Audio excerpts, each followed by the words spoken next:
Hey guys, CryptoDad here again. Thanks for joining me on the Saturday night live stream where you can throw out questions and I'll do my best to get them answered. We'll talk about Bitcoin. We'll talk about the news. I'm going to move some crypto around for you guys and talk about self-custody and wallets. And like I said, I'll do my very best to get to your questions and see if we can't solve your issues here live. So let's get this thing started.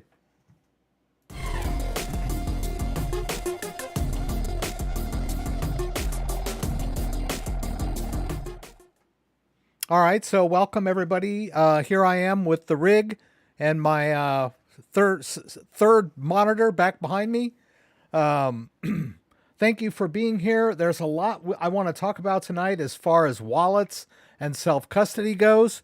We'll get to the news, but I'll do a little bit on the Black Friday sales that are going on just about every wallet that you could imagine right now. And then I'll talk about some free wallets that you can use. But, get a wallet, please, and learn how to use it and learn how to keep your crypto safe and secure in your own wallet.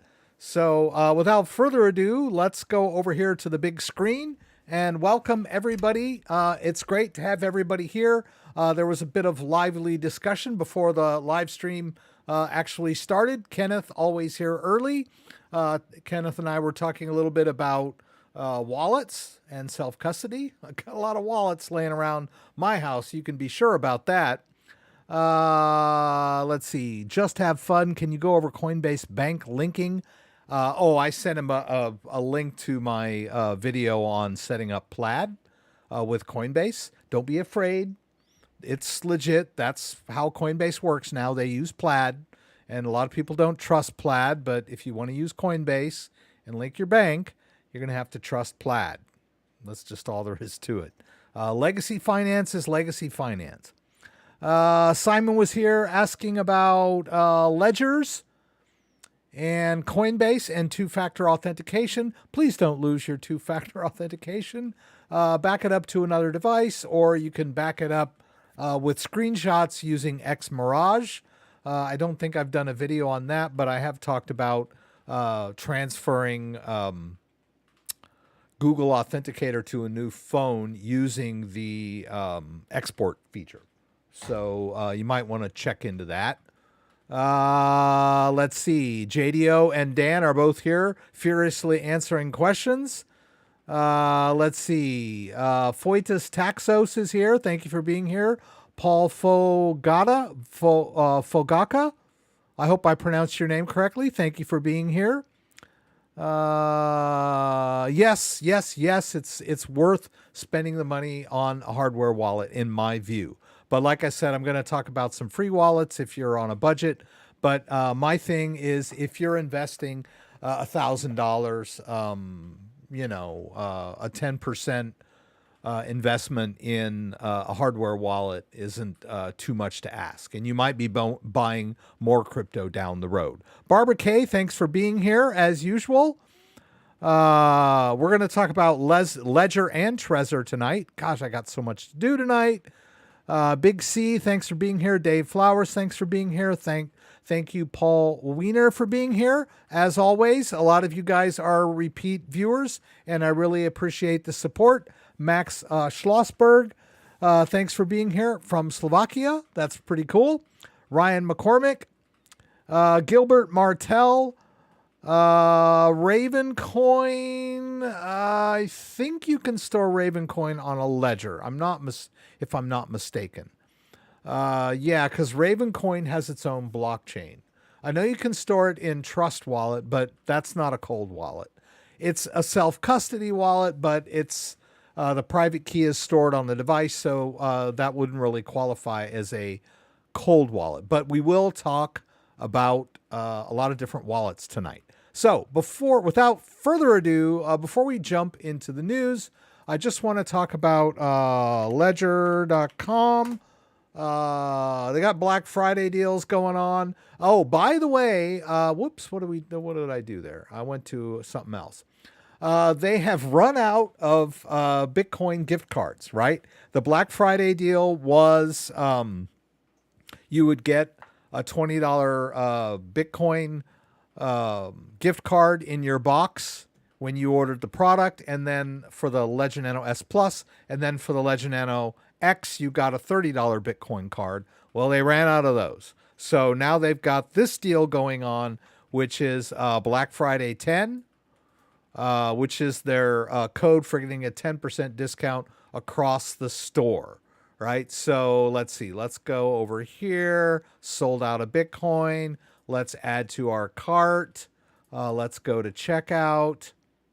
And I believe you can put that discount code in here. And yeah, you'll get a 10% discount on anything you buy on the Ledger store. Good, good, good, right? Let's check out Trezor. I believe Trezor, whoops, I hate when this happens. Okay. Yeah, they're doing like 15% off the Model T, which is their flagship product, which is what I have, which I really think is cool. It's got a touch screen. I got to admit, it's better. The interface is better than the Ledger. I got to admit that. Unfortunately, the Trezor doesn't support all the coins that Ledger Live does, so you kind of got to decide what you want to do about that. I think if you're savvy, you can. There's a lot of crypto that you can store on the Trezor using third-party wallets and stuff like that. But the Trezor suite does not support as many coins as Ledger Live, so it's kind of a trade-off. But I love this touchscreen. I love the interface on the Trezor. And of course, you can get their other stuff too for Black Friday, right? Just about everything is 30% off. So even the Trezor Model 1 and their accessories as well. Yeah, you get 30% on the Trezor 1, which is like their basic wallet. It's cheaper than the Ledger Nano S Plus, and it's been around forever. It's a great wallet. Let's see what else we got. Keystone. Keystone Pro, which is another great wallet. It's a what's the word I'm looking for? Air-gapped solution, right? Because the private key is stored on the device, and you can only access it through scanning QR codes, right? So you download the app, you request a transfer out, and then or a swap or whatever, and you have to actually generate the request on your app, and then you scan that with the device, and then the device signs the transaction with the private key and generates that outgoing signed transaction, which shoots out a QR code, which you scan with your device. A little more complicated, but super secure for those of you who are sticklers. I would say, yeah, I guess it's a little more secure because of the air gap thing, but a little more cumbersome to use, right? A little bit of a trade-off, but they have Black Friday deals too, which were supposed to be going on all weekend. I'm not sure where they are, but I'm pretty sure that they also have Black Friday deals going on. And then, of course, Ballet, which is a wallet that you can gift to other people. Really easy to use. A lot of people don't trust them because they generate the private keys at the point of manufacturer, which some people don't trust, but they've been around since 2017. They were created by Bobby Lee. I fully trust them. They've, the security of the way they generate the private keys is pretty foolproof. Nothing is completely foolproof, and they have a lot of security, but their ultimate answer to me was there's an ultimate point of trust in anything you do, and I kind of agree with that. Even the Ledger and Trezor, although Trezor is open source, you can kind of check it.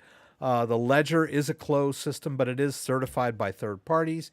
And I would say that Ballet is certified by, just being in the business for so long and not having anybody's crypto coming up missing.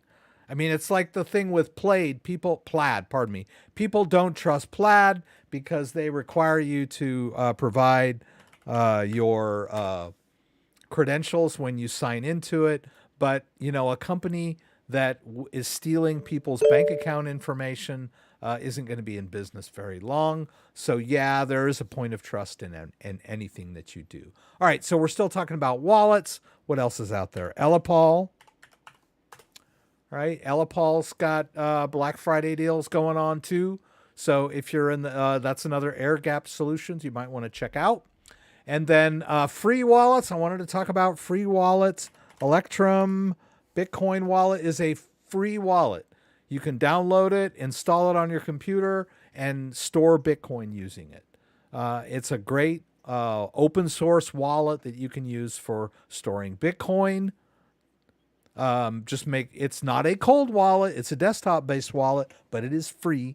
And as long as you have a computer that's safe and secure, free of viruses and malware, then you got nothing to worry about, right? And the private key is stored encrypted on your computer, right? It's not like someone's just going to stumble in and grab it, You got to be, has to be a pro, right? And I don't know. People get really paranoid about stuff. Great wallet, safe and secure wallet. MetaMask. We're going to talk about MetaMask tonight. Another free wallet that you can use in conjunction with a hardware wallet. But if you're on a budget and you just want to use MetaMask as a standalone wallet, it is free to use, and you get a 12-word backup phrase, which you would store in a safe place in case something happened to your computer. And once again, you need to make sure your computer is safe of viruses and malware. So that this will be a safe wallet for you to use. Once again, the private key and the password are stored in encrypted format.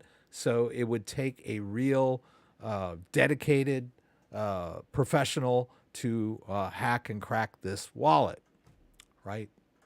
People aren't, hackers and crackers, the ones that are out there stealing people's private key are far and few between. The main point of a vulnerability that most hackers exploit is tricking people into revealing their backup phrase. That is the cottage industry, right? Because that is the low-hanging fruit, right? It's much easier to convince a newbie to reveal their backup phrase than it is to spend the time and effort cracking into someone's computer remotely and then stealing their private key and trying to crack their password and all that stuff, right? That's work, right? Just like sending someone a phishing email and getting them to reveal their backup phrase is much easier. So that is the biggest danger out there. Let's see. Free. What else were we doing? Oh, Trust. Trust is a free wallet, free to use. It's phone-based, right? You download it. They do have it on, I don't know if it's you can do browser-based or not. I haven't tried that yet. Let's try to keep it simple. Great phone-based wallet. I'll play around with Trust a little bit tonight. All right. So let's go ahead and pop out chat. Or get a wallet. Please get a wallet. Please get a wallet. Let's pop out chat. Let's put it over on the other screen. Oh my goodness. Yeah. Great deals on wallets out there, guys. Please get yourself a wallet. And don't be cheap, right? Don't I got $1,000 to invest in crypto. And if I spend 100 of that or 150 of that on a hardware wallet, I have less to invest. Yeah. Please just be reasonable. Spend the money on a wallet. It's a better investment than that $1,000 worth of crypto, to be honest with you. Storing your crypto safe and secure is a much better investment. I get so many people, the transfer fees. I don't want to spend the money on the wallet. And then I get to listen to them crying about that they lost 5K in FTX or 300 in FTX. Anything that you lose by storing your crypto on an exchange is heartbreaking, right? But if you had the wherewithal to just spend a little extra money on a good hardware wallet, you wouldn't be crying over the money you lost in FTX or Celsius or Voyager or wherever any money that you lost by not storing your crypto in a wallet. could be avoided just by making that initial couple $100 investment. It's worth it, guys. It's worth it. It's worth it. It's worth it. All right. So once again, welcome everybody for being here tonight. If I don't get to your questions, please email me. If you look down in the description below, my email is there, thecryptodad@gmail.com. So please shoot me an email. We got a bunch of stuff we're going to try to do tonight. I'm going to try to keep up. I got a nice cup of coffee here. Going to try to keep up with you guys tonight. I've dropped a lot of content this week because of Black Friday. I did a Trezor setup video. There's some cool Ledger accessories that the good people at Ledger sent me that you can't buy yet. This cool little X case. And I don't know where the other thing is. I got this other thing here. Yeah. This like Ledger pod. They're Ledger Nano X cases. I did drop my Ballet wallet video I talked to you guys about. Cool gifting ideas for that crypto newbie in your life. Let's see. And just the video on getting all that stuff I just talked about is in this standalone video on crypto wallets. So check it out. So that's that. Let's get into the news real quick. Let's talk about the news. First mover, America's Binance increases recovery fund. Wrapped Bitcoin loses its peg. CZ, there he is, the CEO of Binance, Zheng Zhaopeng, and I know I just murdered that name, but everyone calls him CZ, is proposing a $1 billion crypto recovery fund for struggling crypto firms because he believes in crypto. But, you know, when you look at some of the great crypto projects out there that are down like 90%, you got to think that, you know, they had a great idea. They went into, you know, they hired developers and everything. And now that their coin is down like 90%, they could be hurting financially, really through no fault of their own, right? They could have a great project, but now that their token is down 80 to 90% and the interest in crypto is down, they're struggling, right? And I'm just talking about projects, not exchanges at this point. You know, like a good crypto project, like say Polygon, you know, or whatever. So he wants to support them with this huge fund, people that are lacking in liquidity, which is a great idea, right? Crypto lending firm Matrixport is looking to raise $100 million at a 1.5 billion valuation. Yeah, the idea of crypto lending is not dead. Right? There's still people out there that want to give it a shot. It's not a bad idea, right? It just kind of, people were leveraging themselves. Ethereum developers have agreed on what could be included in the network's next upgrade in their Ethereum improvement proposals. Wrapped Bitcoin, I thought I had that. Yeah, Wrapped Bitcoin has supposedly lost its peg. So if you'll look, the price of Wrapped Bitcoin is not exactly the same as Bitcoin, although it is within $100 or so.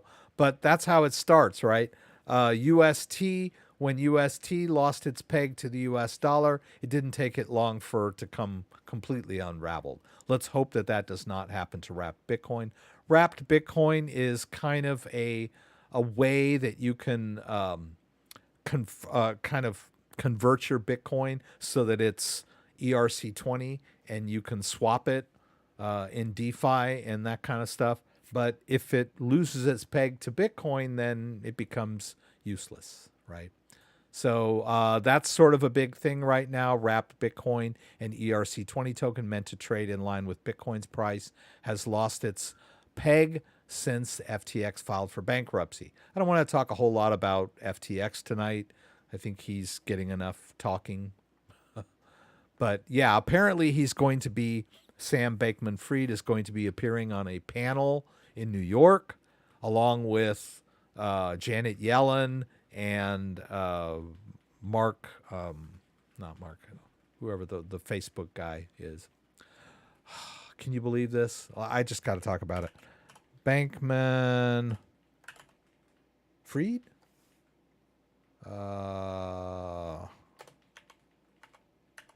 I'm not doing this right. Okay, here he is. I got his name. Top authorities.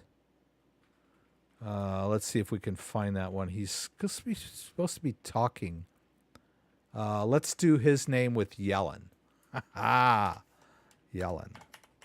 That should get me that story I'm looking for. Yeah, there it is. It's not a huge story. Fox Business. Okay, yeah, here we are. Sam Bankman, FTX founder, plans to speak during New York Times DealBook Summit.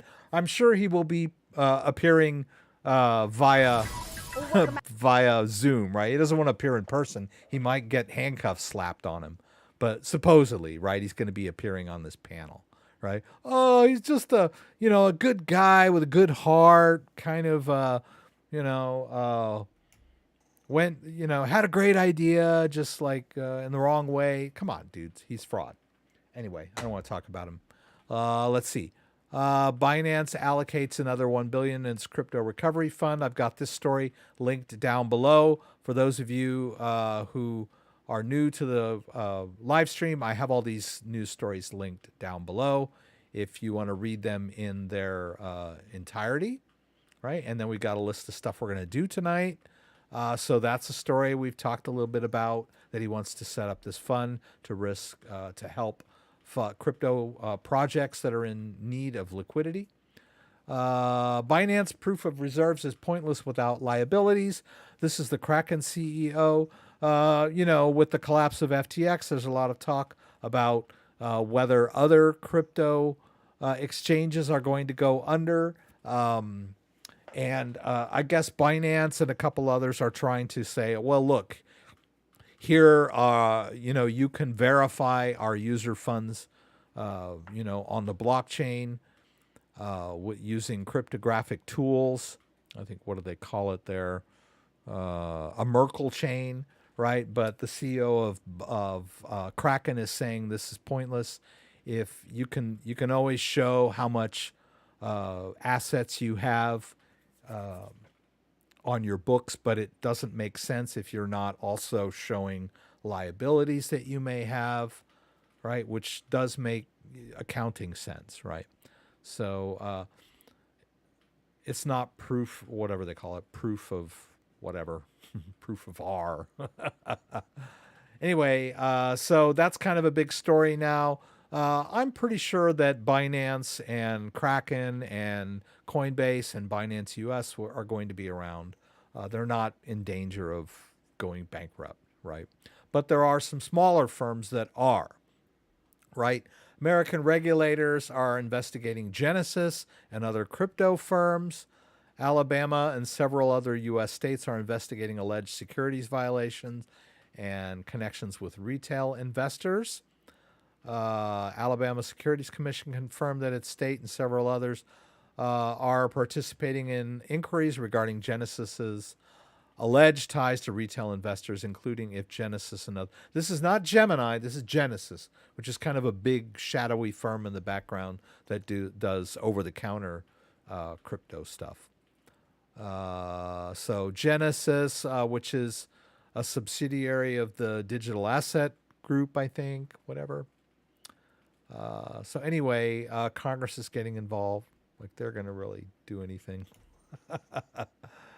Grayscale is also, a subsidiary of Digital Currency Group, right? So people are questioning Grayscale, whether it's liquid, or not, right? They're sending out. So anyway, before we get to the next couple of stories, I did want to quickly look at crypto.com and what the current price of Bitcoin is right now, 16,591.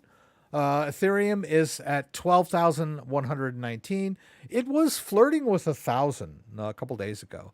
So it's had quite a rebound over the last couple of days. But right now, over the last 24 hours, it's not up that much from where it was.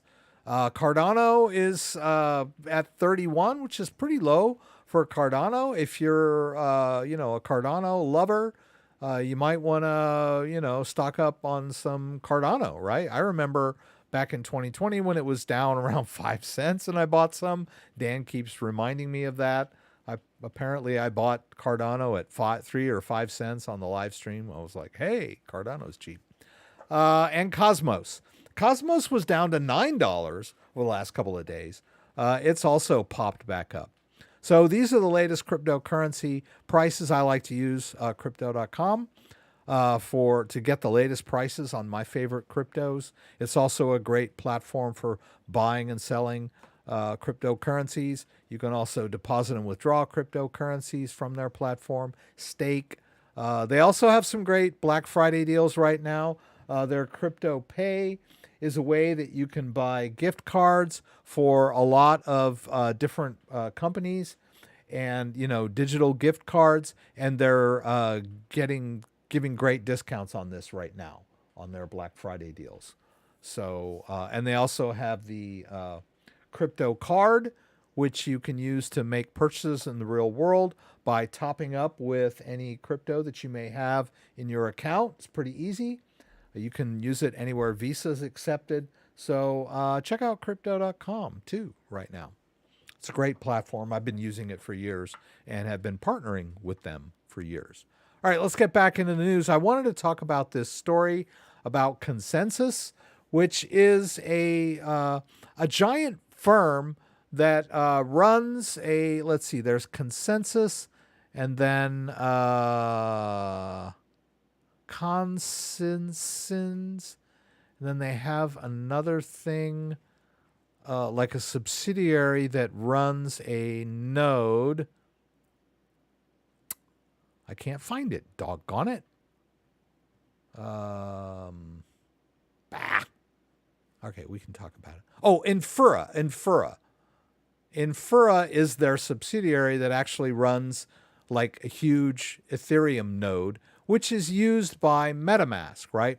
So a lot of people don't quite understand how all this works. It's kind of hard to wrap your head around it, but MetaMask is a open source free wallet that you can use, and it works by connecting to the Ethereum chain, right? But in order to do that, it uses a third party called Infura, which allows MetaMask to connect to the Ethereum blockchain without you having to run your own Ethereum node, which is very complicated and resource intensive, right? Nobody wants to run their own Ethereum blockchain, right? So MetaMask connects to the Ethereum blockchain through this third party, which runs a lot of Ethereum nodes, right? So MetaMask is not as decentralized as one might think because this company, Infura, or this service is pretty centralized, right? But there are other ways to connect to an Ethereum node. We're going to talk about that a little bit. But anyway, Consensus there was a big hubbub because they're collecting IP addresses and everybody's freaking out because they think, oh my God, people are tracking my wallets now. But it was kind of a nothing burger, really, because it's kind of like they've been doing this for a long time. It's part of how you run websites. You collect IP addresses. They claim that they don't share this data or sell this data. They don't exploit or monetize any of this data.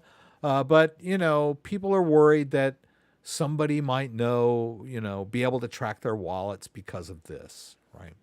And it's not an unfounded fear, but it's not as big of a deal as people are kind of making it, because they basically just updated their language of how they handled this information that they were collecting. But most websites collect IP data. That's how they work, right?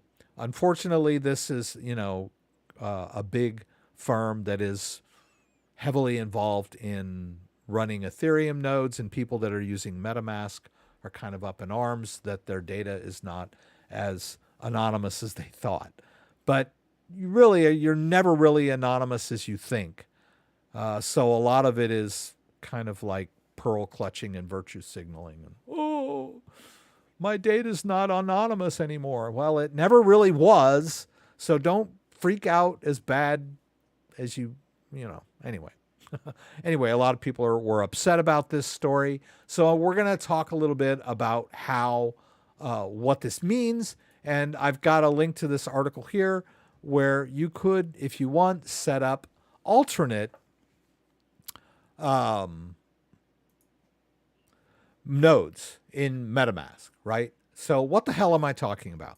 All right, so we'll jump quickly into MetaMask a little bit. So if you're using MetaMask, right, you have multiple networks that you can use to connect to different EVMs, right, or Ethereum virtual machines, right? We've gone over all this, right? You've got the Binance Smart Chain.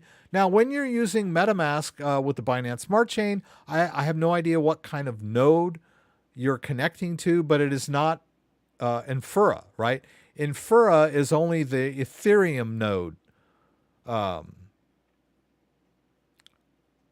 person, company, right? So let's just quickly go over to this, right? If we go over to networks and we look, here it is right here. This is the Ethereum network, and that is the URL that MetaMask uses to connect to the Ethereum network. And you can see they use Infuria.io, right? But you can set these up with different ones. Look at the Binance Smart Chain. That's a different thing. Binance Smart Chain -dataseed1.binance.org. So it's kind of happening through Binance in a way, or a Binance related thing, right? Then you've got Avalanche, which is a different one, and Polygon uses a different RPC network. So this whole thing about Infura and consents really only applies to people using MetaMask with the Ethereum mainnet, which is not small. I would say that 80 to 90% of people using MetaMask are using the Ethereum network. But you can also set up different ones. I have one set up through Alchemy. I'm not going to show it to you because it has my key on it. But suffice to say that you can use an alternate Ethereum node here. I've got the Alchemy one set up, right? Now, the only problem with doing something like this is they may not be as good as the Infura one, right? The Infura one is huge. You're always going to get a good connection. You're not going to have like, a shaky connection. Any of these other firms may not have as good, I keep using the word good. I mean like up 24-hour uptime and, good broadband. I mean a good solid connection to the Ethereum network. You may not get these with some of these other firms, right? They may not have as many nodes running worldwide as some of these, as Infura does, right? And these firms will also probably, like AWS, I'm sure they're collecting IPs, right? So it's kind of a nothing burger because it's sort of like been happening under the hood anyway. If you think you are like keeping your wallet secret, think again, right? It's not really. Now, another way to avoid this IP collection is to simply use a VPN when you're using MetaMask. And then, even though Infura and consents are collecting your IP address, it won't be your personal IP address. It'll be the IP address of your VPN, right? So that's another way to sort of maintain your privacy. But using a VPN is also has its own disadvantages, right? Like when you go to Google or you're searching for a coffee shop, you'll get a coffee shop in Denmark because you're using, a Denmark server, right? So, maybe just only use the VPN when you're using MetaMask, but then you have to remember to switch over. So there's this whole security versus convenience argument we've used over and over again, right? So if you're comfortable with a VPN, then you don't have to worry about all this data collection. But as this article mentions, they're not selling your data. They're not exploiting your data. But I'm sure that if the U.S. government came to them with a subpoena, they would be obligated to release whatever data the U.S. government used or asked for, right? That's what most people are concerned about. So we'll see. All right. So, okay, it's 6:36. We should be through with the news. We've talked a little bit about MetaMask. I wanted to jump right into doing some stuff. So let's see. Crypto Black Friday sales. We talked about that. Free wallets. Let's purchase some Ethereum and throw it onto my Trezor device, right? I connected the wrong device earlier, right? Let's go ahead and connect the Trezor. Oh, I don't have the camera set up for the Trezor like I did last week. So it's going to be hard for me to do the Trezor because I'm like going to be holding it so you can see it and try to do it blind. It's going to be kind of a hassle, but we'll try to get through it, right? I'm going to have to adjust the cameras and all this stuff. I'm going to go ahead and put in my pin here. Let's see. Boop-a-doop-a-doo. And I am going to show you how to connect your Trezor to MetaMask. I figured out what I was doing wrong last week. It was pretty simple. It was asking me for a password and I didn't even need to use it. There was like a little thing down below that said, click here if you don't want to use the password. And I missed it. Okay, so I just put in the wrong pin because I was jibber jabbering. Let's try again.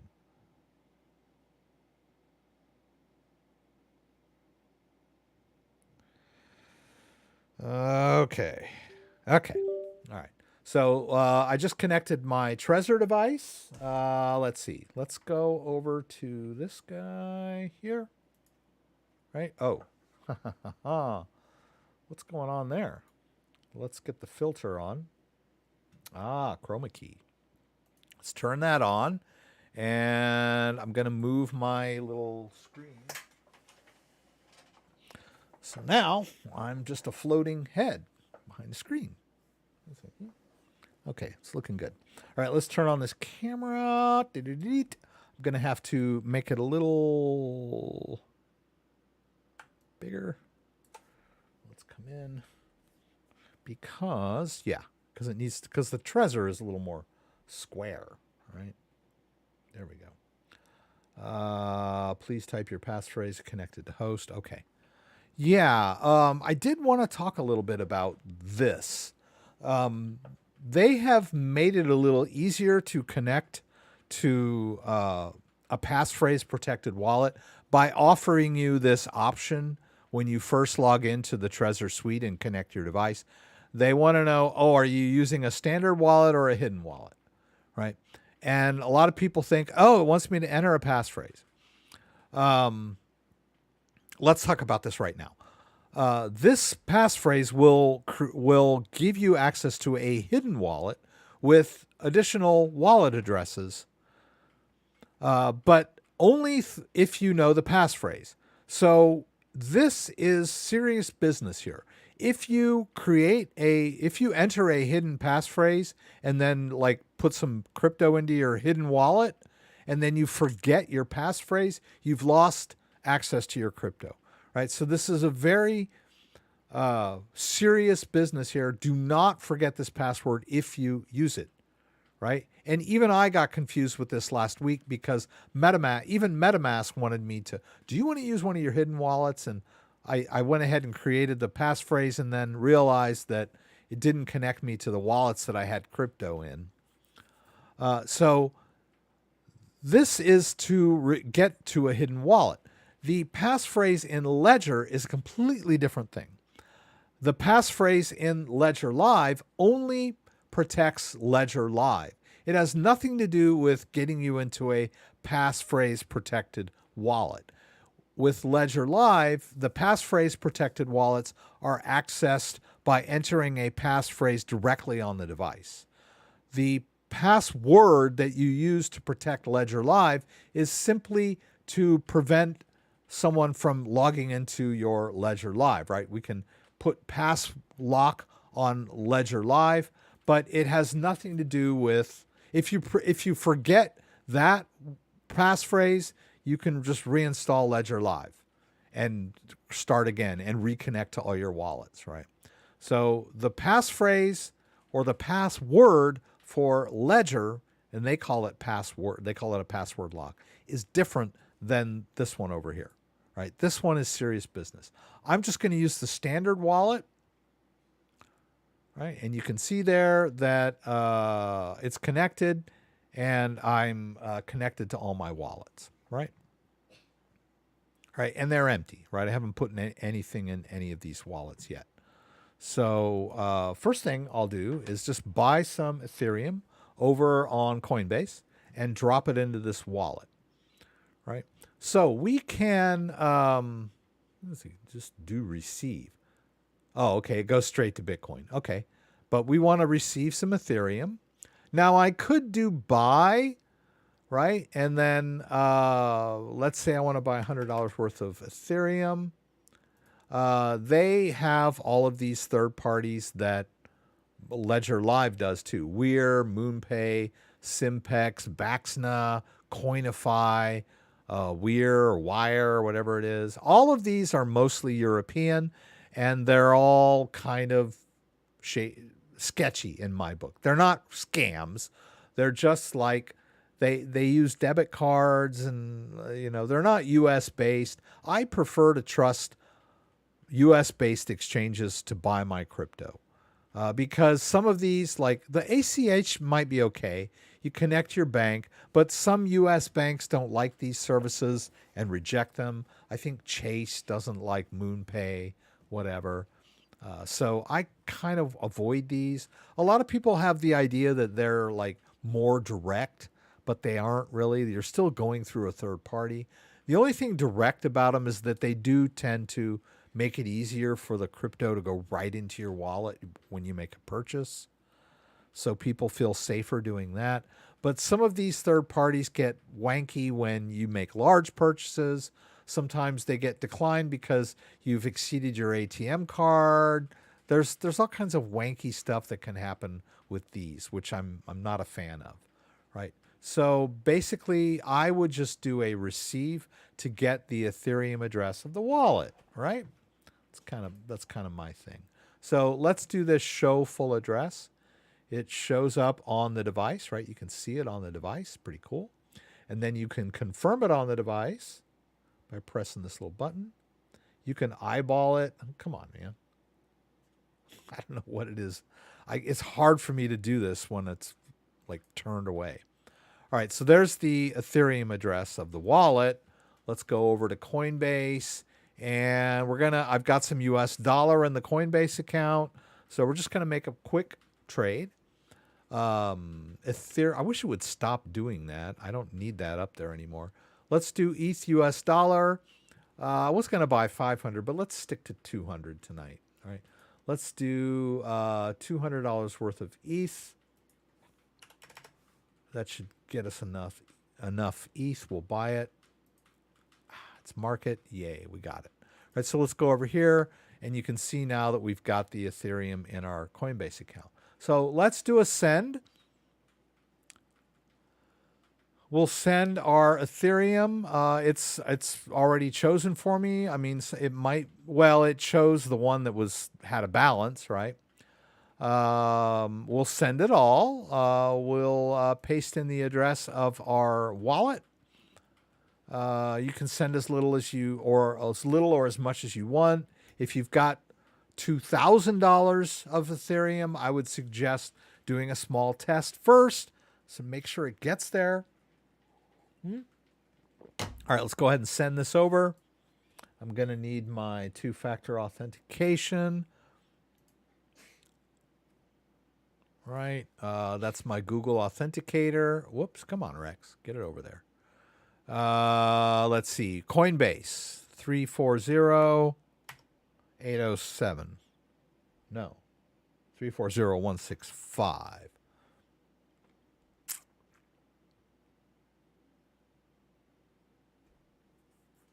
Off it goes. Okay, it's done. All right, so we made a purchase on an exchange, and then we transferred it over into our wallet.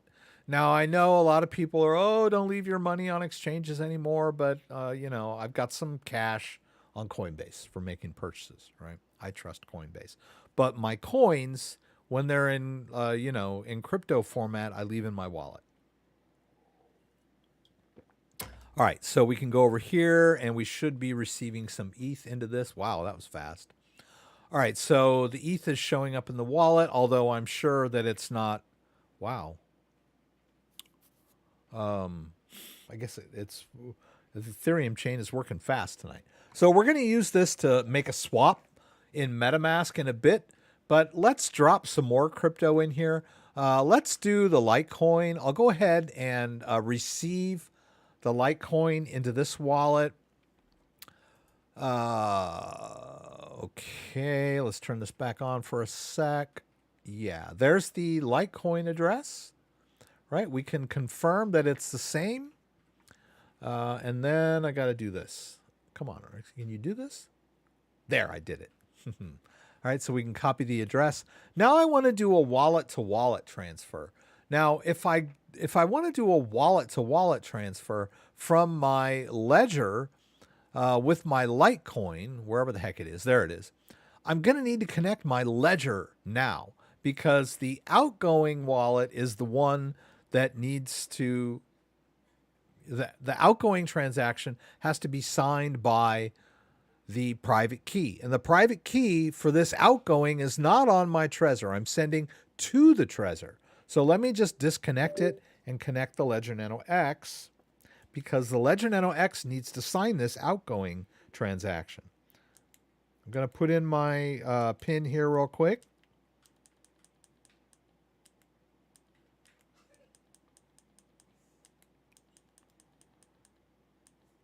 All right. All right. Okay. There it is. I need to get into the, I can send and paste in the Litecoin address of my Trezor wallet, and then it'll just automatically tell me I need to open the Litecoin app, right? We'll send it all. We'll hit continue. And hit continue again, and then it says open the Litecoin app, right? So we'll open the Litecoin app.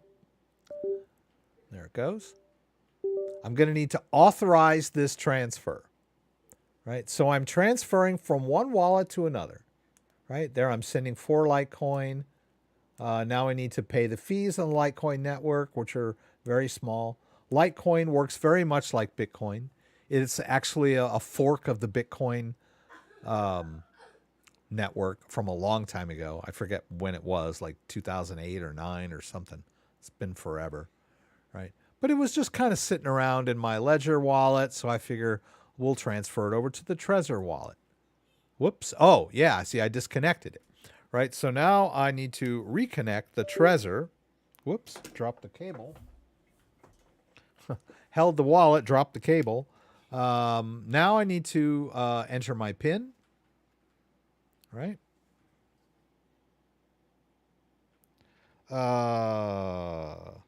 The Trezor suite will not work unless you I got to start over.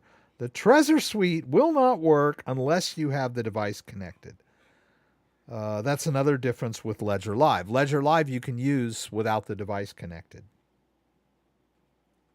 But Trezor suite will not even show you a balance unless you have the device connected.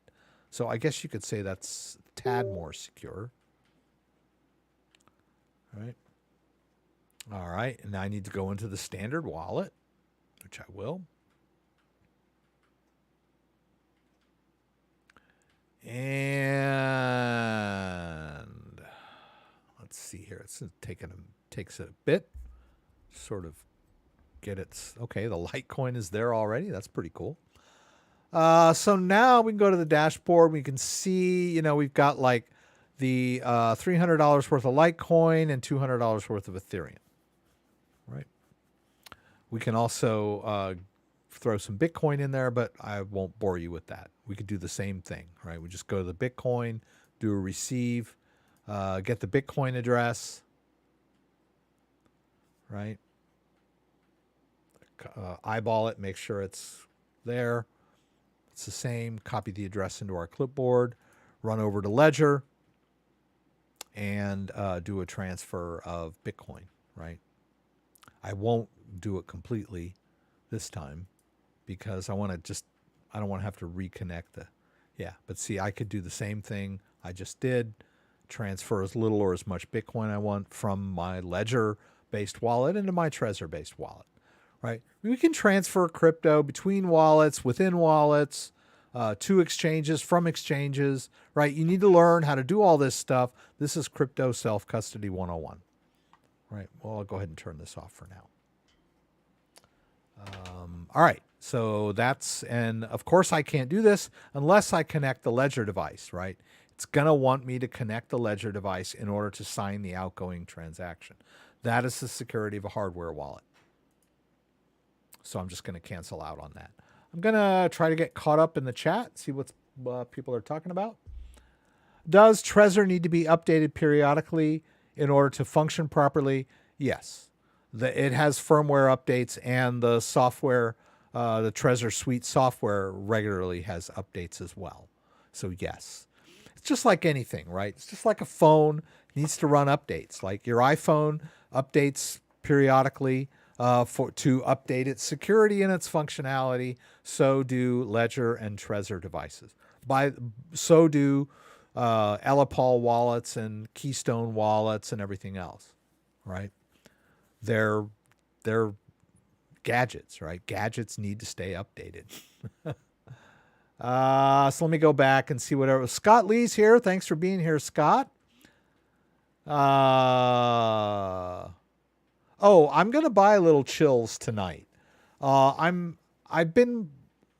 bought a bunch of Chiliz a while back and it never really made me any money, but it's still around.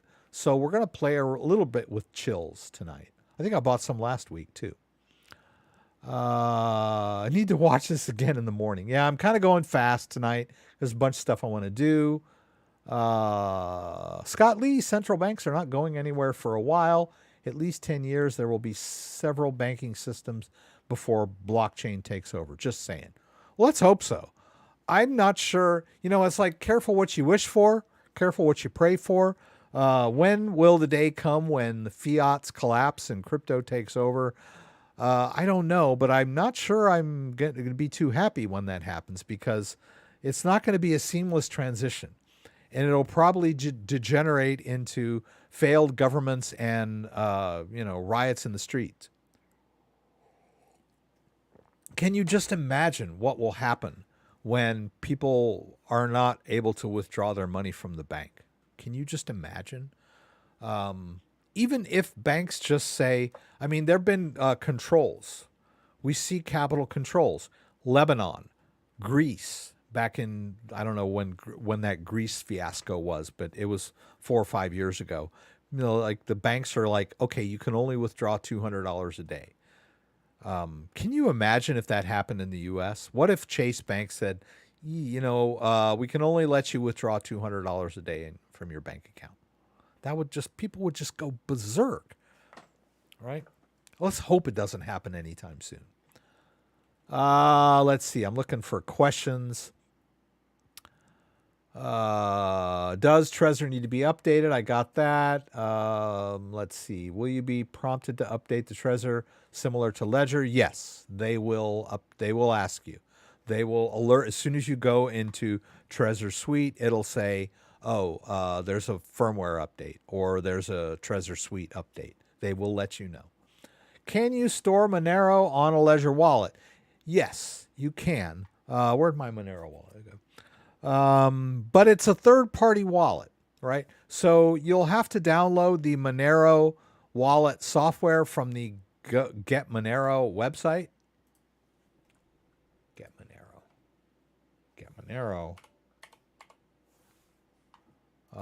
You'll have to download the wallet. It's a third-party wallet. You cannot do this in Ledger Live, right? A lot of people, when they say, can I store X crypto on a Ledger device, they mean, can I see it in Ledger Live, right?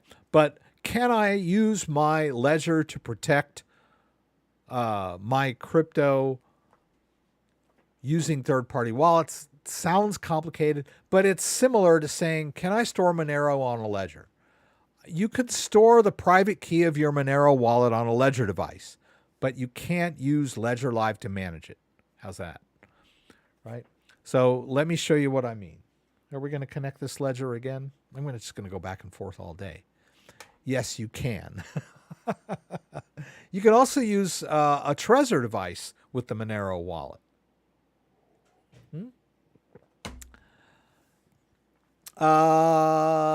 Let's see. Let me go here. Did I tell you about these? Yeah. Bobbity bobbity boo. Some of these are kind of old. There's like, this one is probably, I don't know. I guess this one. It looks like I need to do another Monero video on like from scratch, right? How to set up the Monero wallet with your ledger. Yeah. Oh, okay. Here it is. Checking user using the Monero GUI with your Ledger hardware wallet. Connect Ledger device and enter Monero app before launching. Yeah, I think it's a pretty good rundown of how you manage Monero using a Ledger device, right? There's a Monero app that you can download and install on your Ledger device, but you have to use it with a third-party wallet, not Ledger Live. A lot of people, that sticks in their craw. Ooh, I want to see it in Ledger Live. I swear that is my biggest question. People are always like, oh, I transferred this into MetaMask. I see it in MetaMask, but how come I can't see it in Ledger Live? You know, why do you need to see it in Ledger Live if you can see it in your third-party wallet? What difference does it make? You still got your coins. But yeah, people want to see it in Ledger Live. So we're going to talk a little bit about that tonight too, right? Let's see, where are we? Okay, so we put what am I doing here? Is this tonight? Purchase Ethereum and store on Trezor. Okay, we did that. MetaMask privacy issues. ERC20 tokens in Ledger Live. Okay. All right, so we did talk a little bit about this whole MetaMask thing, how we can use an alternate node if we want to, and how when we use the main Ethereum node in MetaMask, the default node, that you're basically using consensus or Infura as your way to connect to the Ethereum blockchain, right? The point of this whole thing is that if you really want full privacy or anonymity or whatever you want to call it, you would need to run your own Ethereum node. And even if you were running your own Ethereum node, that's still not anonymous, right? You're still connecting to the Ethereum blockchain. The Ethereum blockchain is not anonymous, right? It's a public blockchain. So even if you're running your own node, you're still not anonymous unless you're doing other stuff like VPNs and Tor and all this other complicated stuff, right? So I don't know. I guess people feel like they have this level of anonymity when they're doing crypto. It's sort of like not really there. You might think you're anonymous, but you're not. And why is it that everybody wants to be anonymous? Are you dodging taxes? Is that your thing? Because obviously you think you're dodging taxes because you're using crypto. So that's not really the right way to think about crypto either, really, in my book. Use crypto, pay your taxes. That's my philosophy, right? So who are you trying to hide from by being anonymous, right? Anyway, that's a whole nother discussion. But yeah, I get it, right? You want to be anonymous. You want to use crypto. You want to be anonymous. I get that. But you're not as anonymous as you think when you're using MetaMask.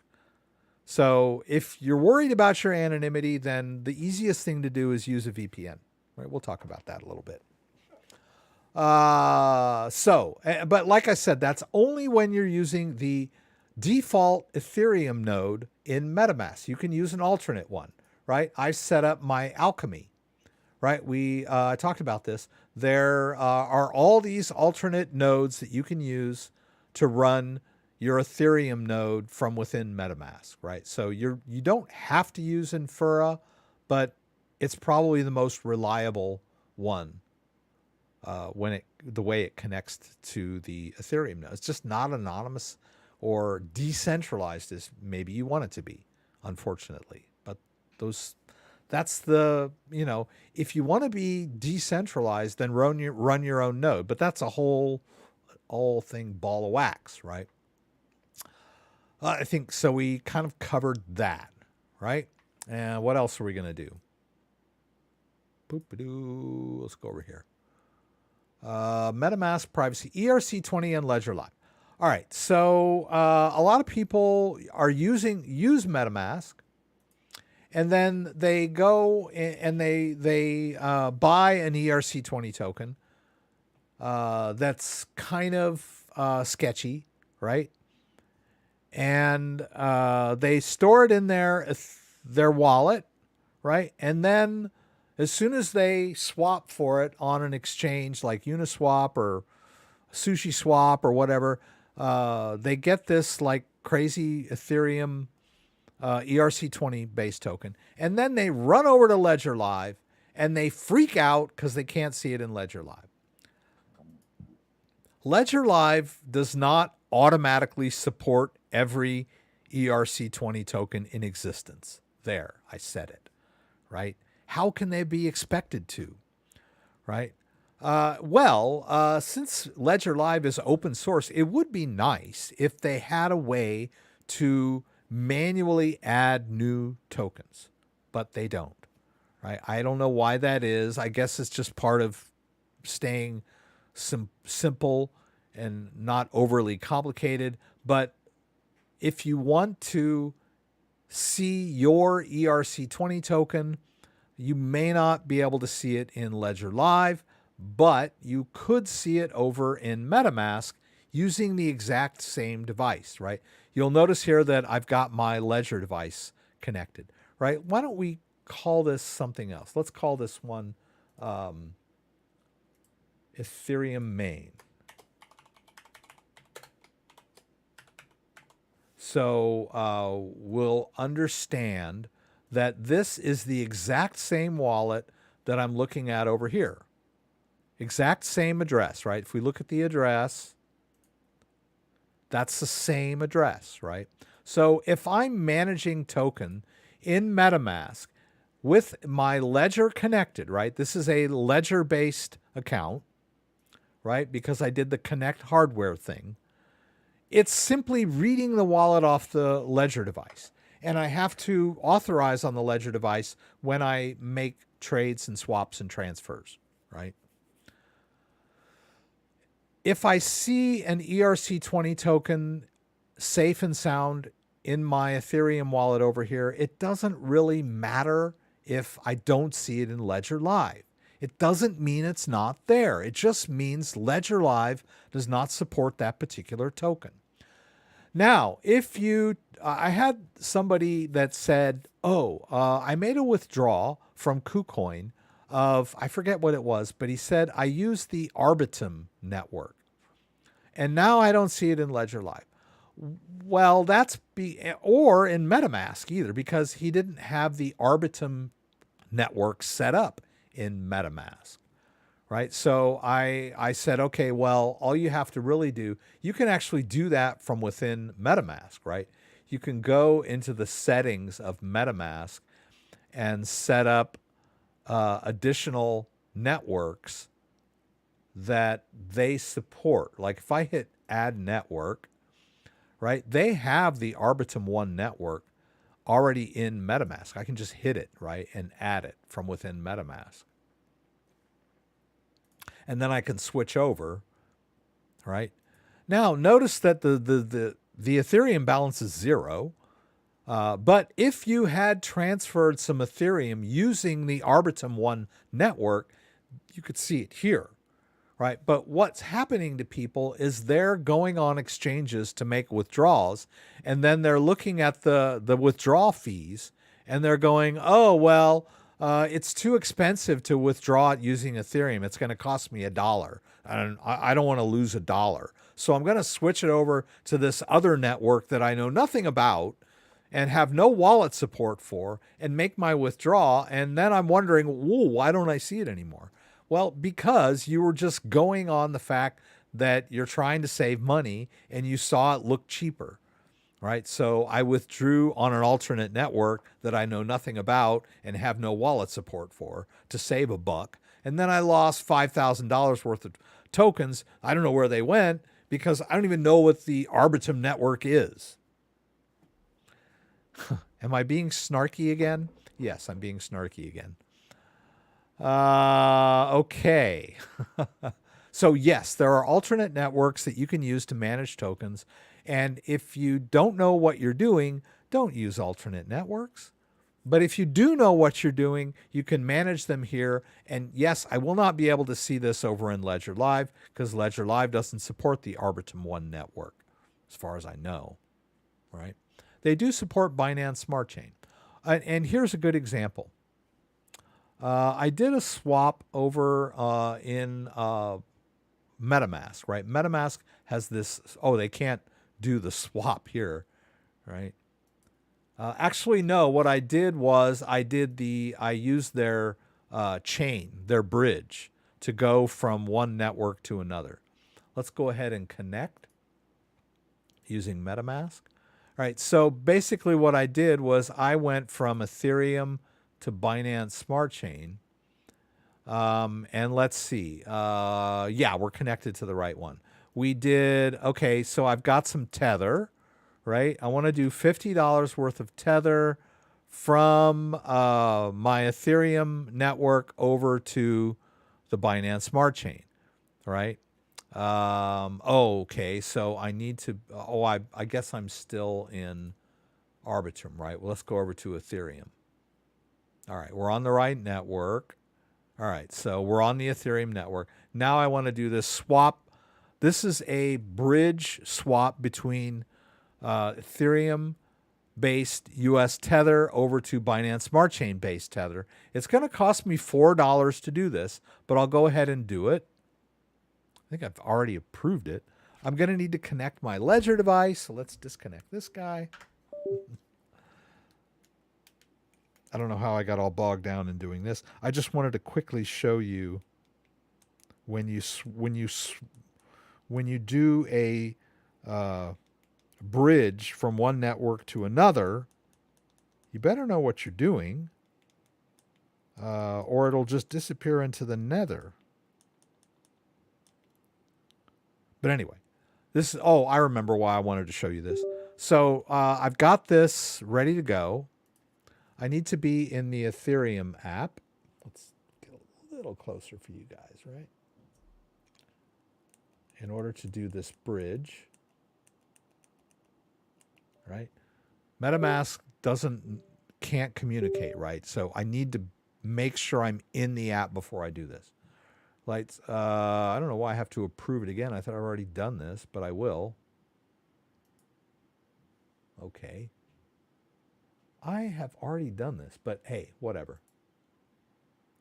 All right, so I need to confirm on my device. I'm approving US dollar Tether, which I thought I had already done, but maybe it was in a different wallet. Maybe that's why. I don't know. All right, so it approved the use of the token for $4. This stuff can get expensive. Oops. All right, so that worked. Now I need to make the actual transfer, which I'm going to do now, which is going to cost me another $4, $3.98. So I just spent $8 doing this. All right, we'll confirm that. All right, $8 worth of Ethereum, right? Blind signing is enabled. This won't work without blind signing being enabled. All right, now it's bridging. You can't see it's behind my head. Bridging in progress. All right, I'm done with the device. I've already approved that. Confirmed, yay. All right, so now where is that US tether, right? Well, it's, let me switch over to the Binance Smart Chain in MetaMask. And where's my tether?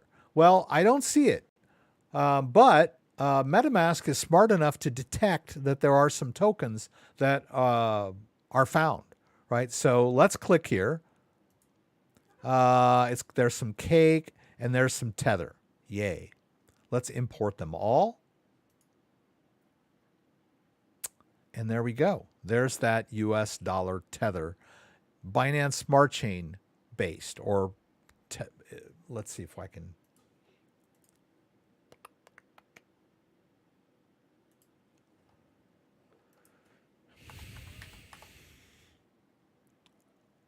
This thing. It's called Binance Pegged Tether. Is that a US dollar? Whatever it is. Yeah. But it's there, right? And I could just drop this in my Binance US account if I wanted to, and Binance US would understand that it's Tether, right? So it's really not crucial that I convert it. I had a question earlier from a nice gentleman who was asking me, well, how do I convert all these alternate networks back to ERC20 so that I can store them in my ledger and see them in Ledger Live? Not really necessary, right? You can manage alternate networks on your device within MetaMask, and they're still there, right? You don't necessarily need to convert them. Notice how it costs me so much to convert. Now, here's the interesting thing. I can go over to Ledger Live and check out that Binance Smart Chain account, which I think... Nope, that's not it. It's Binance Smart Chain 2. That's the one that is using the 445 address, right? Oh, it is in there. Okay. Okay, so it sees it. That's nice. Binance Smart Chain USD, or Tether. Binance Smart Chain Tether, right? Also, I think I put some in this other account too. Yeah, there. That's Binance US dollar, and it doesn't. I don't see why it doesn't see this. That's interesting. Anyway, okay. I thought I had sent some earlier. Probably lost it. But anyway, that just goes to, I was trying to make the example that even if you don't see it in Ledger Live, you can still see, if you can see it in MetaMask, it's there. Right? A lot of people have it in their head like, if they can't see it in Ledger Live, then it's not there. That's not the right way to think about it. Right? Ledger Live does not always show you every single token that you can manage on your device. You're right. The private key is on the device, but it may not show up in Ledger Live. Kind of like Monero is like that too. I have it in my Monero wallet. The private key is on the device. It is being managed by the ledger, but just because I don't see it in Ledger Live does not mean it's not there. It just means I can't see it in Ledger Live. It's a fine distinction. Let's do the Trezor, right? I'm going to disconnect my Ledger device. I'm going to disconnect. We'll connect the Trezor. And we're going to go ahead and do... I got to put in my PIN here, which is always kind of a hassle because I'm all thumbs. I think I did it. Yes. Okay. So we've got this. Okay, standard wallet. We've got this Ethereum in our Trezor device, and I wanted to see if we could do some swaps over on Uniswap using my Trezor-based account, right? And I don't know if I need blind signing on the Trezor or not. Well, let's find out. So the first thing we need to do is connect the Trezor to MetaMask. And I tried this last week and I failed miserably. I'll show you what I did. Let's turn this camera back on so you can see. All right, so here's the Trezor. Now, we did a connect hardware wallet. We said Trezor. We hit continue. And then, is it connected or is it not? I thought I connected it. It's connected, right? Oh, connect Trezor to continue and pair device. Okay. Check for devices. Okay, there's my Trezor. Okay. What? Oh, that's, okay, it's done. Okay. All right, I'm done with that. Okay, looking for my Trezor. Is it going to find it or am I going to have to reconnect? Or is it that it's here? Maybe it needs to be disconnected from this. Yeah, okay. Still can't seem to get your stuff together, can you, Rex? All right. My Trezor. All right, let's reconnect. I'm going to reconnect. I thought it connected, right? Why does it tell me it's looking for it still? Doesn't make any sense. All right, I'm going to need to re-enter my PIN, which I will do. Geez, I went through all this last week and failed miserably. It looks like I'm on course for another one.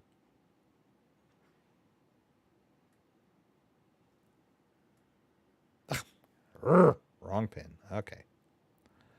Patience.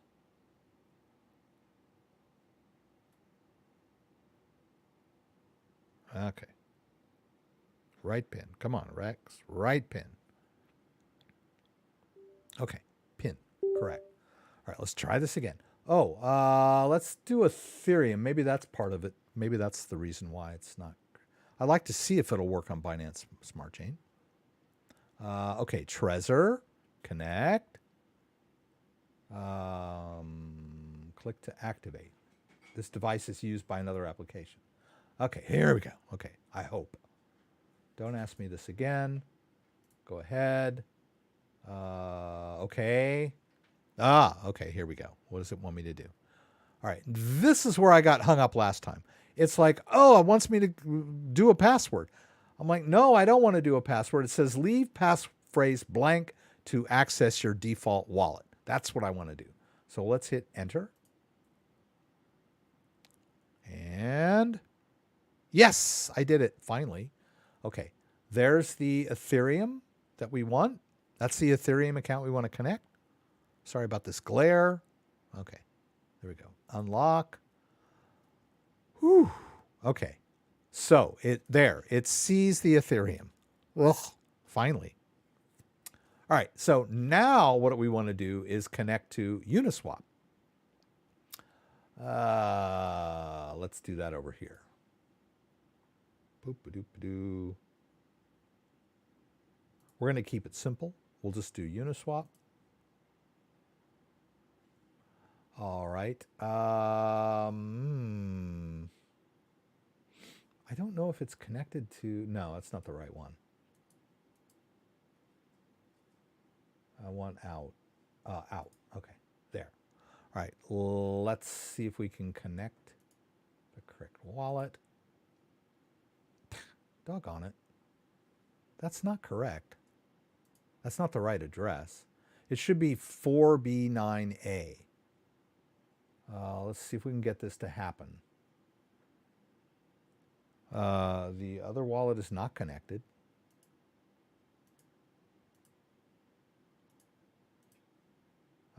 Come on, Rex. Come on, you can do this. Let's see. Disconnect. Let's MetaMask is connected to my... Aha! Here we go. Trezor. All right, there. All right. Maybe that's what it needed. A little kick in the butt. Let's try this again. Yes. Okay, there. That's the address of the Trezor. We have access to the Ethereum that's on my Trezor, and now we're going to use it to make a swap. Let's do that Chiliz like we did last time. I'll keep throwing money away. Notice there's a 0 Chiliz balance on here now. Let's do 0.1. It should be a little more than $100, 120. We'll go ahead and make that 700 Chiliz. Let's swap and see what the Trezor does. This ought to be fun. Confirm swap. Okay. MetaMask wants me to what? Authorize? Or is it going to make the swap? Okay, it doesn't look like it's... Now what's it doing? Okay. Okay. Okay. Oh, here we go. What does it say? Confirm sending. Okay, so I'm going to hit that little check mark. It's kind of hard to do. Okay. Now I need to... Okay, there's the data. I can hit show all if I want to see everything. That's a whole bunch of stuff. Swipe, swipe, swipe. Let's go back. All right, let's hit that plus, or I mean that check. Okay. Now I need to confirm the fee. That's another check. I hope that's okay. Confirm again.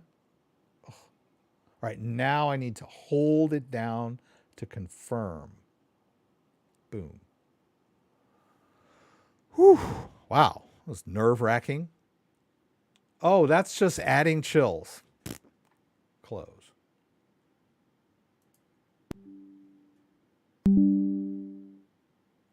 Oh, it did it. Yay. Okay.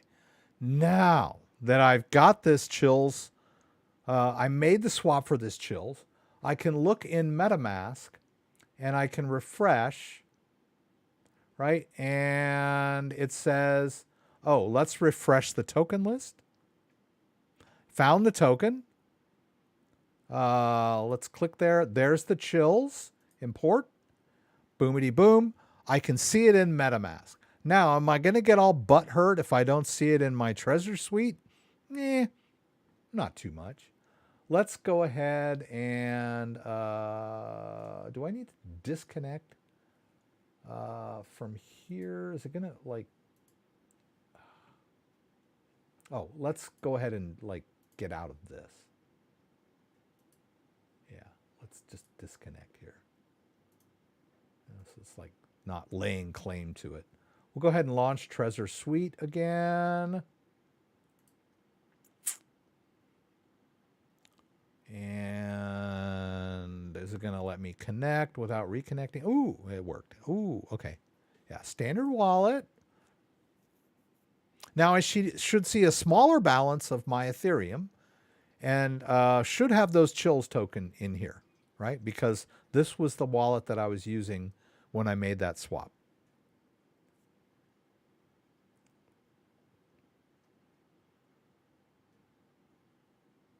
Does it show me the Chiliz? Probably not. Okay. So we can go into the Ethereum wallet. Let's check tokens. And boom, there they are. Chiliz token. So Chiliz is a pretty mainstream ERC20 token. So it's going to show up most likely in Trezor. I don't know if there's a way to add a token that may or may not already be in there. I thought there was an add token. Oh yeah, add token.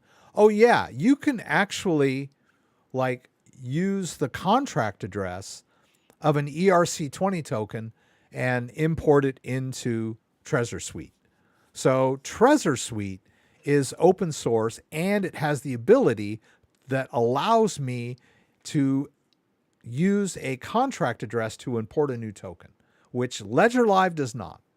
Ledger Live, you just have to wait for them to support new tokens, right? So that's one advantage of Trezor Suite is that it has the ability to import like some kind of exotic ERC20 token that you may have just bought that's not listed on exchanges yet. Like if you're into that sort of thing, which you might have, you might be like hunting for that brand new token and that you can only get on Uniswap. And then you purchase it, put it in your wallet, and you want to see it. So Trezor Suite, you could just put the contract address in there and import it in. Pretty cool. All right, let's see where they... HBAR. Oh, Joseph shot me another one. Thank you, Joseph. I appreciate it. A couple weeks ago, I was a little confused. I thought you were donating on behalf of Joseph, but as it turns out, you are Joseph. And thank you very much. What about XRP? Okay, we were going to do some XRP stuff tonight. So, bobbity boo, boobity boo. How are we going to do this? Okay, yes. So the first thing I'll do is I'll get into my Kucoin. Now, XRP. Let's just talk a little bit about XRP.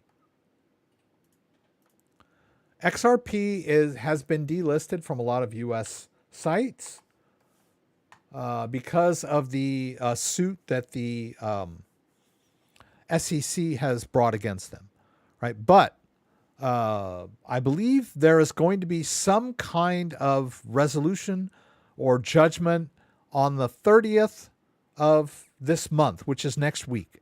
It was supposed to be the 15th, but it got delayed. So they went ahead, both parties, the SEC and Ripple, said, let the judge decide.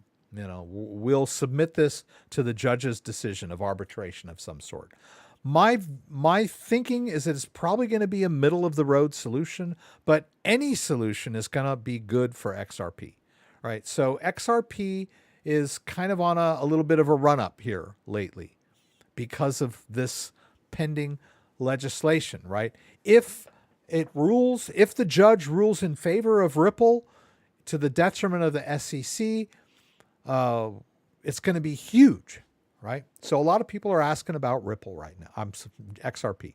So where can we, so we still can't buy XRP on Coinbase, but you can buy it on Binance, but you can't buy it on Binance US, but you can buy it on Kraken. Kraken sells XRP, if I'm not mistaken, right? We can scroll down here. If we just look up XRP on CoinGecko, we can look under markets to see where we can buy it. And yes, you can buy XRP on Kraken. I'm gonna stick to what I was gonna do. I'm gonna buy it on Kucoin. And the way I'm gonna buy it on Kucoin is I'm gonna have to drop some gonna need to drop some Tether in my Kucoin account.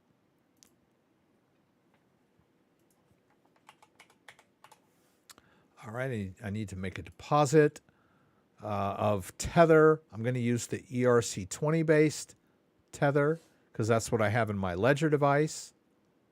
And I can also drop it straight into the trading account, which is kind of cool, which I'll do. Right, there's the address. Let's go over to Ledger. We're going to have to disconnect the Trezor because I have this Tether stored on my Ledger-based wallet. Let's go back here. Here it is in Ethereum main. There's that Tether. There's like $800 worth. Got to enter my PIN again. We've got to be entering PINs all night, guys, because I keep switching devices. Oh, I forgot I could have them both attached at the same time. Oh, I forgot all about that. That's what I should be doing. But whatever. Yeah. You can connect a Trezor and a Ledger to your computer at the same time and manage them in their respective softwares. They won't conflict with each other. Having two ledgers connected to the same computer at the same time causes all kinds of havoc. But I can connect Ledger and Trezor. All right, so what are we doing? Okay. I need to get into the, well, actually the Ledger will tell me, right? Because the Ledger works with the device.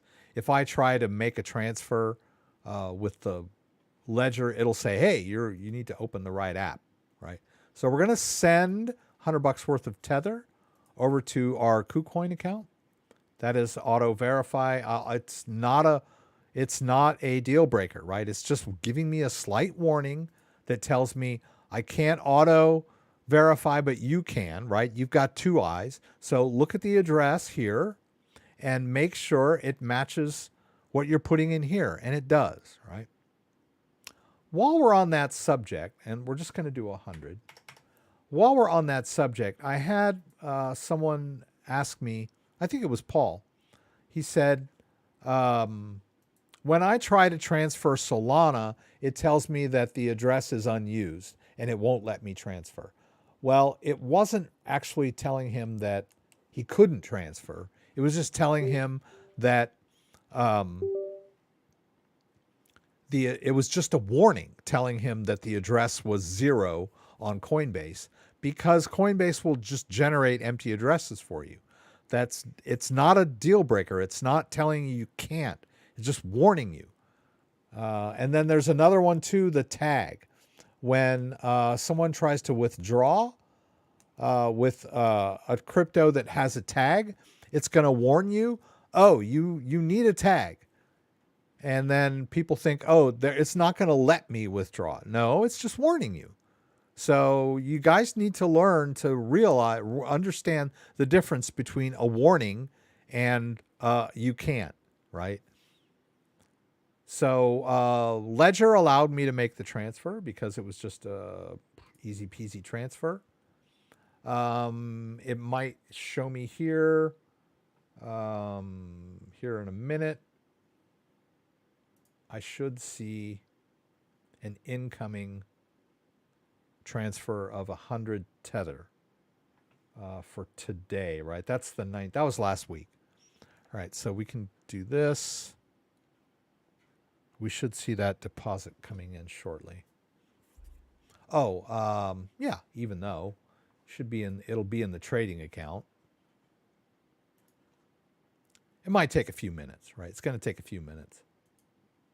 We can watch it here. There, it's in progress, right?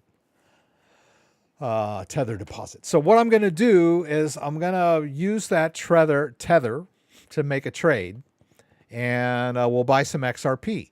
And then I'll move the XRP into my wallet. So, or, we could have gone over to Kraken and just bought some XRP outright with cash or bank account or however you want to do that. That's easy too. I like Kucoin. It supports a lot of coins and a lot of different networks. So let's see. We played around. Let me check, see what people are doing here. Asking. Simon, what was Simon asking? Is Shiba Inu a good project? We don't really do coin evaluations here, but I did have someone a couple of weeks ago that was wondering about Shiba Inu from Uphold. So let's go ahead and do that while we're waiting for this transfer to complete. Right, so let's go into Uphold.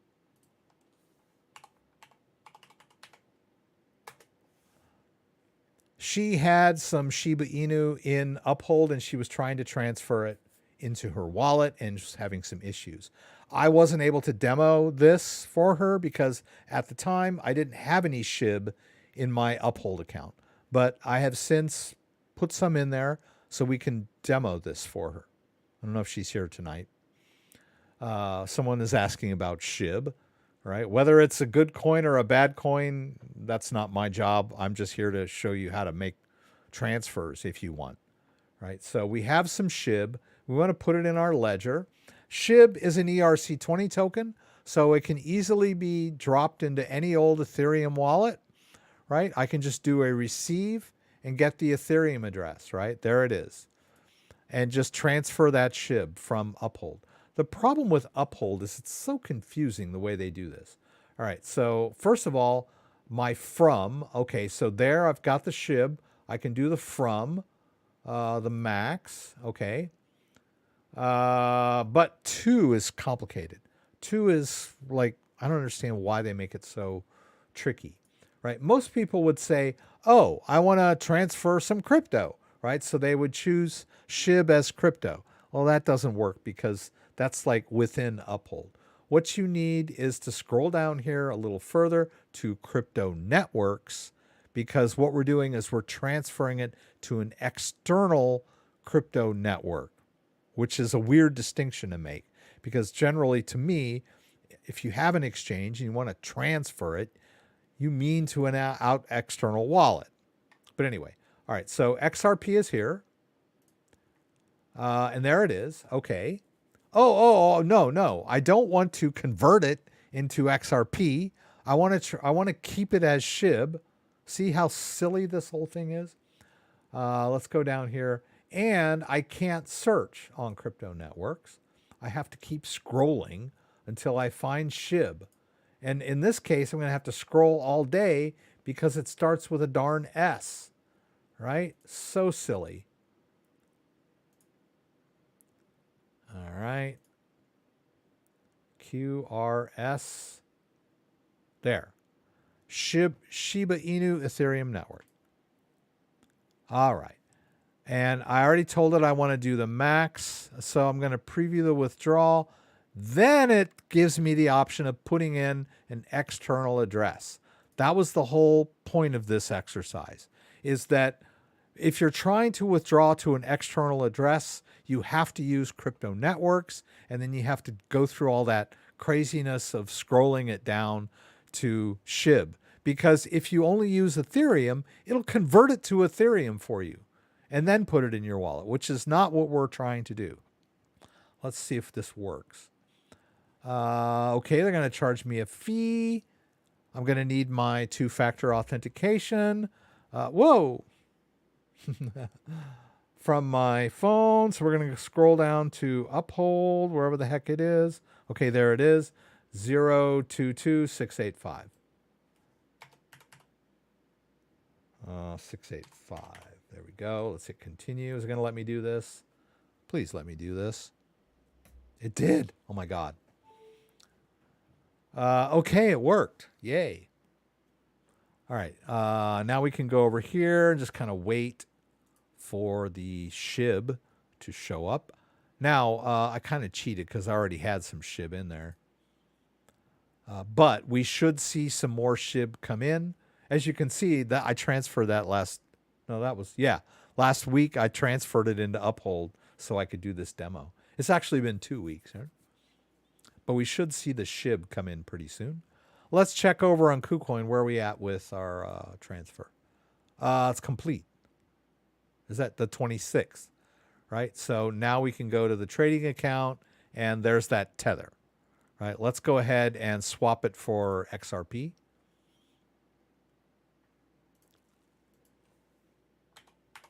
I'm doing this transfer swap thing because I don't have a bank account attached to my Kucoin, right? Kucoin, I have to transfer assets in there and do swaps.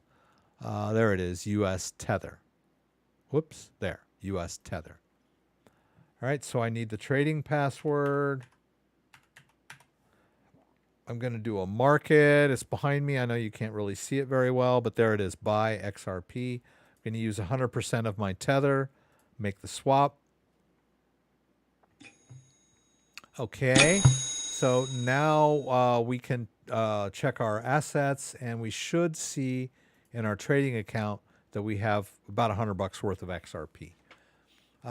Let's transfer that to our main, because you can't make withdrawals directly from your trading account, right? So we'll transfer the XRP from the trading account into the main account. All right, now we can make our withdrawal into our own wallet. So let's do withdrawal. Where are we going to send this? Let's use our ledger-based. Oh, there went the SHIB. The SHIB came in, right? That we transferred from Uphold. Successful on that. Let's go over to the accounts. Let's go to our XRP account. Let's do a receive. Here's one of those crazy warnings, right? I don't need a memo for transferring into my own wallet because my wallet does not require a memo. My wallet, all it has is an address. So when I go to Kucoin and I say, transfer to this address using the XRP network for 19 cents, it says, hey, where's your tag? And I'm kind of like, I don't need a tag. So I bypass that. So I don't enter my tag. I hit withdraw. And then it warns me again. This is not a deal breaker. This is not telling me I can't do this without a tag. It's warning me that I better know what the heck I'm doing if I'm not going to use a tag. And I do know what I'm doing, so I'm going to hit continue here. Now I got to jump through some other hoops here. I need my trading password. I need an email code that they're going to shoot me here shortly. There's the code. All right, there it is, 505. Whoops. That is my withdrawal code for Kucoin, wherever it went. We'll paste that in there. Now I need my two-factor for Kucoin. Whoops. Which is up here. Let's let this expire. 264082. 264082. We'll hit submit. Hopefully we did everything correctly. Yes. All right. So there. We just bought some XRP on Kucoin because we couldn't buy XRP on Coinbase or Binance US, and we can't access Binance regular from the US. Binance won't let me trade because I'm in the US, right? They don't want to run afoul of US regulators. So they created Binance US for US customers, but you can't buy XRP on Binance US, all right? I know it's complicated. So my XRP withdrawal is in progress. Okay, that's all well and good.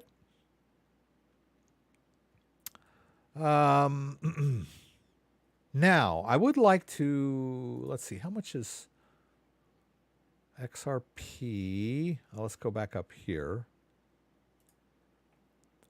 I want 50, how much is 50? Okay, 125 XRP is about $50 US. I'm going to buy some Sologenic on a XRP DEX. That's using my ledger. This ought to be fun. Let's hope it works. I've done it before. So let's see. Here we go. Oh, okay. We can get rid of this. We're done. We should see some more XRP coming in here shortly.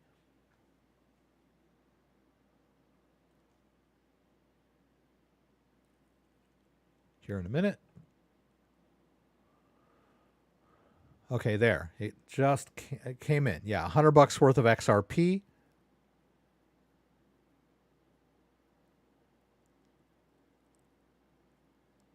Who's asking this? Okay, Mirma, help. I have 2 Ledger Nano S and I did the software upgrade and now I can't see the account of my newer ledger.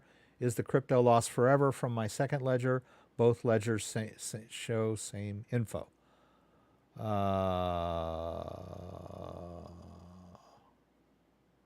don't know what you mean by that, to be honest with you. You don't see it in Ledger Live anymore?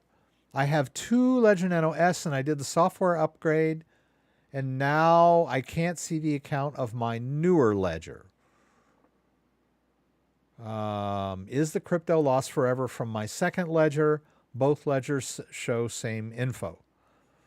Are these 2 different ledgers or are they backups of each other? Are they mirrors of each other?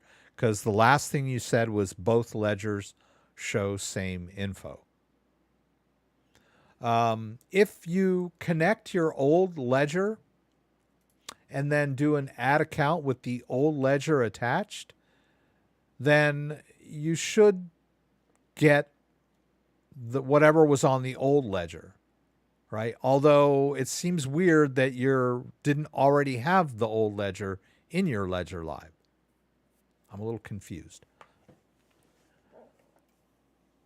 Yeah, and if you've got your backup phrase, then you shouldn't be worried at all. You can restore to either one of those ledgers. I'm a little confused about what you did. You did the software upgrade. Do you mean the firmware update or do you mean the software update? You updated your Ledger Live and now you can't see your accounts? That doesn't make sense because just updating Ledger Live doesn't mean you lose your accounts. And if you updated the firmware, it should reinstall your accounts for you after you update the firmware. It does that for you. And updating the firmware doesn't erase your Ledger Live accounts. So I'm still wondering what happened. Two different ledgers. I get it. You've got two different ledgers. And you did a firmware update. Okay. So reconnect the new device, whatever device, I'm confused, whichever device you did the firmware update on. If you don't see your wallets in Ledger Live, all you have to do, connect the device to your computer using a cable, go into Ledger Live and do add account. Was it Bitcoin? Or was it Ethereum? Whatever it was, go to Bitcoin and do add account. It'll connect to the device. And it'll tell you to open Bitcoin if it's Bitcoin. All right. It's going to scan the device and look for any wallets that are on the device and add them to Ledger Live. But I'm not sure how they got lost in Ledger Live, because updating your firmware does not wipe your Ledger Live in any way or form. Whatever accounts you had in Ledger Live will still be there. I don't know, maybe you're connecting the device and it's telling you it's not connected, whatever. See all these accounts?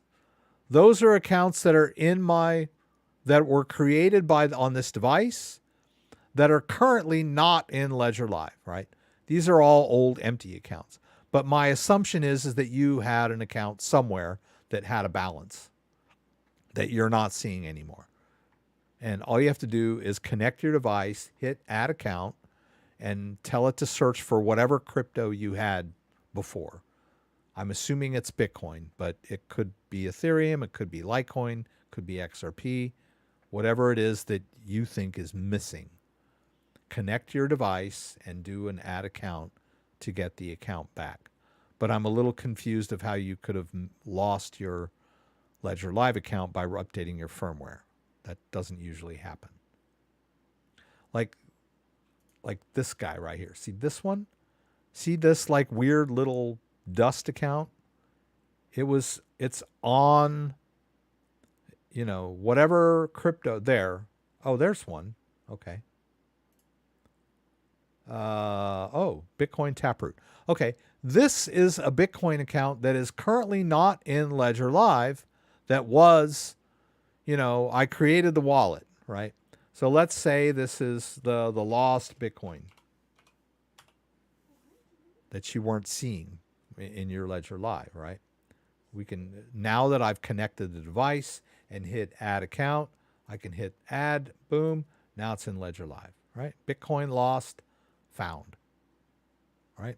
If you created the wallet using a device and somehow you got things whacked out when you installed Ledger Live on a different computer or whatever you did, it's always accessible. All you have to do is connect the device, choose add account, up here, this button, add account, and then it'll search the device for any old wallets that you created that you may or may not be seeing in Ledger Live. And then it'll say, hey, do you want to add this account? And you go, yeah, sure. Boom, there it is. Let's see. Before we go, if your ledger is 3 years old and never used, it's still usable after firmware update or get a new one. LOL. If it allows you to run the update, then you're golden. But sometimes if it's 3 years old and you try to run the firmware update, it'll tell you, I can't. It's too old. But if by some miracle you just happen to have already updated it to, there's a certain level of firmware updates that it's like a threshold that Ledger Live will recognize when you try to do the firmware update.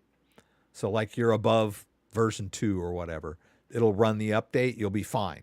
But if it's below that, whatever that cutoff is, if it's like running firmware version 1 and you're trying to update it to firmware version, whatever the latest firmware update is, version 5 or whatever. Hang on. Try not to sneeze here. Okay, I'm just going to run into Ledger Manager real quick here. I just want to get some idea what the latest version. Okay. All right, firmware version 2.0.2. There were like older versions of the firmware were like 1.5, 1.6, 1.7. Like there was like version 1.4 might be too low to run the firmware update. It'll like tell you, can't do it. That's when you need to buy a new device. But if you manage to get your firmware up to date, then yay, it's going to work. Right? It'll tell you if it can't update the firmware. Have a Ledger Nano S still in the box. Right, I do too. I have an old Ledger Nano S that's probably a couple years old. It's probably unusable because the firmware is too old. Possibly. Right? But I have plenty of ledgers laying around. I never took out of the box from Ledger Nano in LAMO.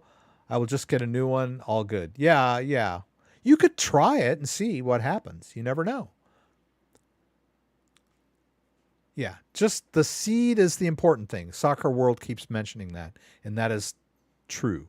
The seed is the wallet in many ways.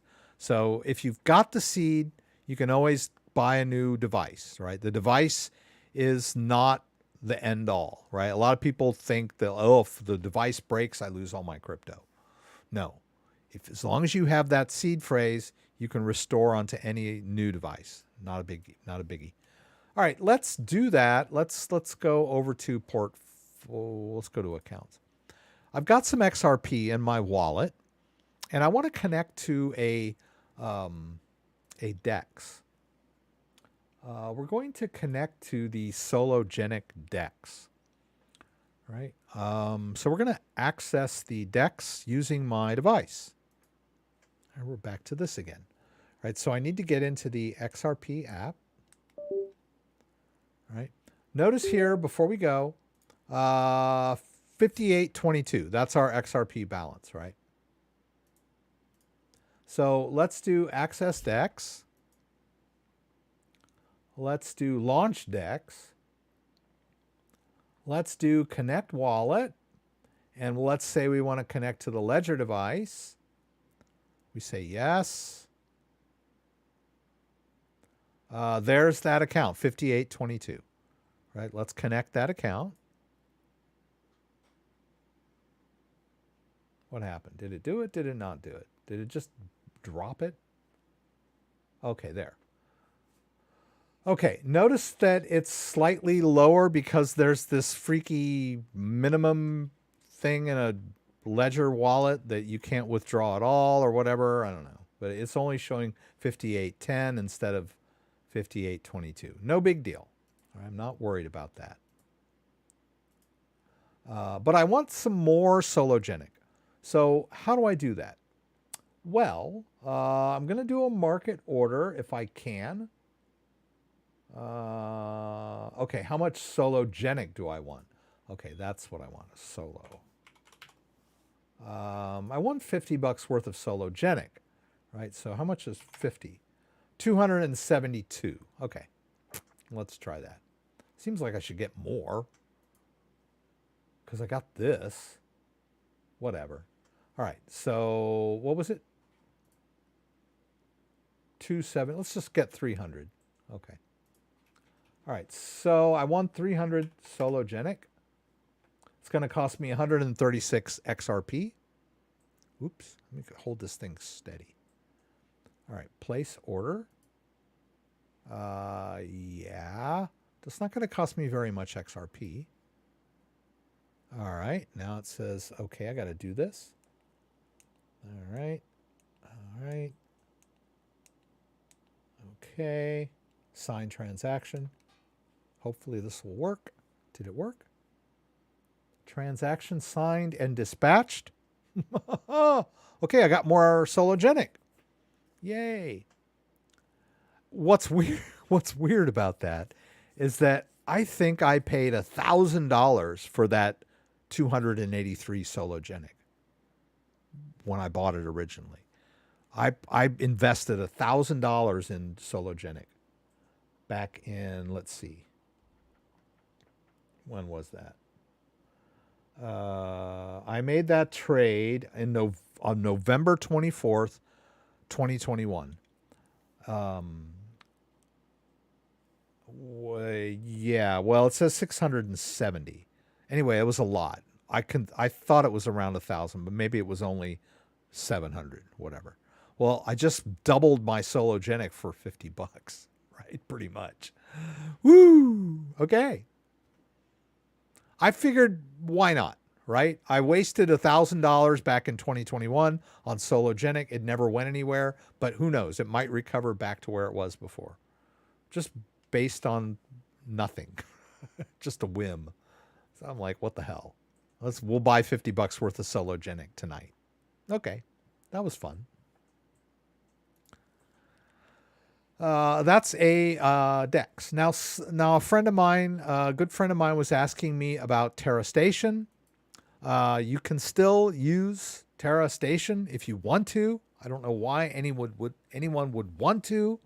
Luna has a value still. New Luna, right? But it's not anywhere near what it was when it first came out. When they first dropped New Luna, I think it was $4, and then it went up to like $20, I think, maybe, and then immediately came back down again. I don't know why anyone's still interested in Luna, besides the fact that they have some in their wallet and they want to sell it. And I think that's what my friend Tom was like, I just want to sell it. I'm like, okay, fine, you can sell it, but he's waiting for this vested Luna. I got 140 vested Luna, which is basically worth like $240 out of my, $3,600 worth of Luna that I lost out on, old Luna, right? But hey, it's worth something, right? This 140 vested, but it won't be available. The first release is 35, and it won't be available unless it's between 11/24, which has already happened, and 5/23 of 2023, which is next year. So within this 6-month period, apparently they're going to release this. That says release date. I'll be able to sell it. All right. But in the meantime, I do have 9 Luna in staking rewards, which is worth $18. Maybe I want that. Okay. Let's go. And I've got some Luna in the wallet for fees. My friend Tom has an empty wallet, so I said, well, you're going to need to buy a little bit of Luna and drop it in there to pay your fees. Right? If you have an empty Luna wallet, you need some in there for fees. Just like an Ethereum wallet, you got to have Ethereum in there for fees if you're trying to do swaps, right? You remember it cost me $8 to buy that Chiliz on Uniswap in Ethereum, right? I had to have Ethereum in the wallet for those fees. Same with Luna, right? But I already have some in there. So why don't we see if we can't claim this Luna for the heck of it? I'm going to quit. Going to go into my Luna or the Terra app, right? God, I used to use this app all the time, but ever since the collapse, I really haven't. But I can go ahead and let's withdraw my rewards, right? I got 9 in there. Maybe this is part of that release. I don't know. Is it going to let me do this? Now I'm using Terra Station along with the Terra, this silly thing over here, which is connected to my ledger. All right, let's see what happens when I do this. See, it's going to cost me 0.003 Luna, and I've got 3 Luna in the wallet. All right, my ledger-based Luna wallet is saying approve this. Okay. Oh, what's the Cosmos there? All right, sign transaction. Broadcasting transaction. That's the extension, right? Hey, it worked. So now I should have like, what, 12 Luna in the wallet? Yeah. So we got 12 Luna in the wallet. We were able to get our staking rewards, but that 140 is still delegated. So, my thing was when I saw this last year when it happened, I was like, poof, just let it ride, right? It's like I'm not gonna see it in a year or two anyway, so just forget about it. Maybe it'll be worth something someday, but I'm not gonna sweat 12 Luna, which is worth $20. Just gonna leave it in there. But yeah, this Luna is probably this 35 probably won't be released until a couple months or so. Anyway, for those of you, people still ask me about Luna. I'm like, dude, seriously, why are you even messing around with a crypto that collapsed? It's like, not, apparently it's still worth something, but not much. It's just disheartening, for someone that had I had a lot. I had 10 grand worth of Luna at one point, and then it became zero. You tend to get a little pessimistic after that. Okay. All right. So here we are. My only concern is how to pass along crypto to heirs. Most of this is still too complicated for average person, so we are still very early. There are some solution for passing crypto onto your heirs. The main main thing is you just need to leave them detailed instructions on how to access your crypto. Whether it's, okay, here's where my crypto is, here's the pin to my ledger, here's, where my ledger live is, here's my computer password. You just put it on a piece of paper in an envelope with their name on it, right? You can give it to them ahead of time, but if it's your nephew, you may be worried that maybe he'll do it before I'm dead. So maybe it's better to give those instructions to an estate lawyer. And then when you die, your relatives will show up and you'll have envelopes for everybody. Rex has envelopes for all of you that he wants to give you so that you have access to his crypto or whatever it may be. All right. But in that sense, if you're going to distribute it to multiple relatives, you probably want to set up separate wallets for each of them because they can't be trusted to there's one big Bitcoin wallet and Rex says you each get a quarter of it. How's that going to work, right? Because then they would all have the key to it. They might, whoever gets there first would transfer it somewhere else, right? So, yeah, you're going to need to leave detailed instructions, and probably the instructions should be in a safe deposit box or in a closet, or whatever, and you just leave instructions for your loved ones on where all those instructions are so that they can access your crypto. Detailed instructions. And if you don't think they can handle it, then maybe, find someone that knows about crypto and make some kind of arrangement with them so that, okay, when I die, you show my nephew how to use crypto because he doesn't know. Or he'll probably just want to convert it into cash right away. So nephew is going to need to set up his own Coinbase account so that he can swap whatever Bitcoin you gave him back to cash and put it in his bank. All right. I think there are also some crypto firms that will manage your estate for you too, or manage it. I don't know. But I think the simple thing is to just leave detailed instructions. The only trick is you want to make sure you're dead before they get access to the crypto, right? You don't want them to have, here, in case I die, here's the keys to my Bitcoin wallet. I'll trust you not to do anything until I die. That's dumb, right? Firmware for the Ledger Nano and the software for the Ledger Live. A good solicitor with a sealed envelope probably be the best way to go. I wanted to talk about some third-party wallets. Some people were asking me about the Sync wallet. All right, so I've had questions that people ask me about VE chain. I think it's VE chain, right? You need the sync wallet for that. I don't think I have sync. Actually, maybe not this week because I don't. Well, let me see if I have it. Hey, it's Charles Schultz's birthday. Oh, I do have the sync app. Okay. So there's sync. Oh, it's VET. Oh, it's not Theta. It's VE chain. VET. All right. So if you have VET and you transferred it into your Ethereum address, it's not going to show up in Ledger Live. You have to use Sync 2. And I have some videos on that.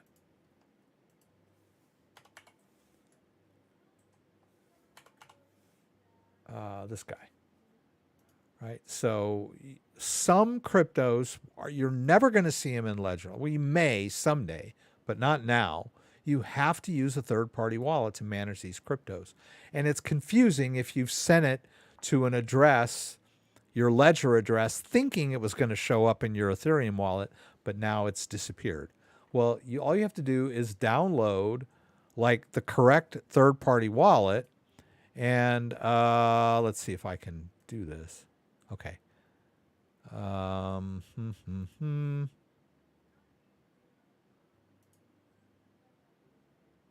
don't know why it's oh, because I have to use the VET app. Right. So I have to go to Ledger Live, I have to download the VET app. And then I would use that.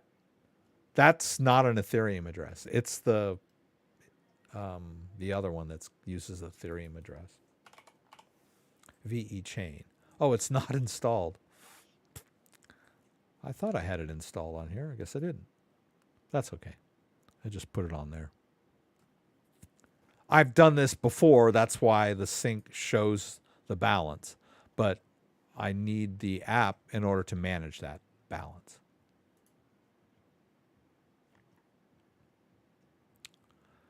And there's the address, right? If I wanted to withdraw from an exchange, I would send it to this address, right? There it is, right there. Copy that address into my clipboard and withdraw. So, but that is how you manage a crypto that's not supported in Ledger Live, right? And then there's Theta, which it uses the Ethereum app and uses the Ethereum address, but it won't show up in your Ethereum wallet, right? Let's see here. And you need to have the right path. And you need to be in the Ethereum app. Derivation path, they call that. Right, so I need the Ledger Live derivation path. I need to be in the Ethereum app to manage this. I'll hit connect. And then I can see my Theta in this wallet. But I cannot see my Theta in Ledger Live. Oh, it's still looking for the ledger? Okay. Come on, find it. It's connected. Let's close all this other stuff off. Is Ledger Live playing around? Yes, that's what it's the problem. Okay. Ledger Live was interfering. Well, let's try again. Because I was in the manager. It still may not work. I might have to disconnect, reconnect. But anyway. Ugh, come on. Let me get out of the app. Maybe that'll. All right, let me get out of the app and go back in, see if that works. Okay, let's try this again.